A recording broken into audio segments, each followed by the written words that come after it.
بسم اللہ الرحمن الرحیم۔ حضرت عبداللہ بن عمر رضی اللہ تعالیٰ عنہ کی روایت ہے کہ نبی کریم صلی اللہ علیہ وآلہ وسلم نے ارشاد فرمایا کہ 4 چیزیں ایسی ہیں کہ وہ جس شخص میں پائی جائیں وہ بڑا منافق ہے۔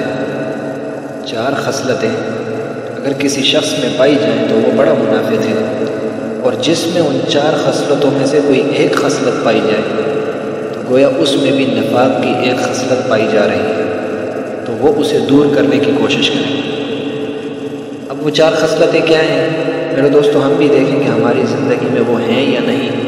ہمارے بھی جو یہ جسم ہے، یہ ڈھانچہ ہے، ہم نے بھی اس کے اندر وہ خصلتیں، اس دل کے اندر وہ خصلتیں رکھی ہوئی ہیں یا نہیں؟ تو ہم بھی اپنی زندگی میں دیکھیں، اگر ہیں تو ہم بھی انہیں دور کرنے کی کوشش کریں۔ وہ خصلتیں کون کون سی ہیں؟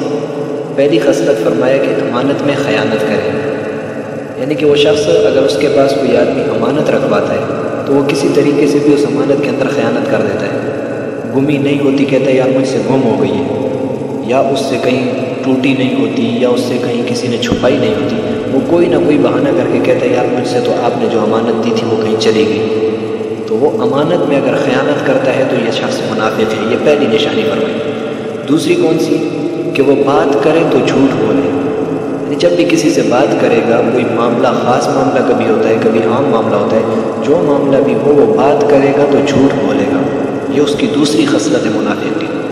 اور تیسری خصلت کیا ہے کہ وہ وعدہ خلافی کرے گا، یعنی جب کوئی وعدہ کرے گا، کوئی اقرار کرے گا کہ بھائی میں ایسا کام کروں گا، تو اس کے بعد وہ ایسا کام نہیں کرے گا۔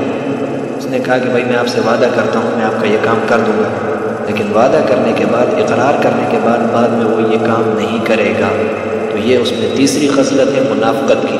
اور چوتھی خصلت کیا ہے میرے دوستو؟ چوتھی خصلت یہ آج کل ہم سب میں تقریباً پائی جاتی ہے۔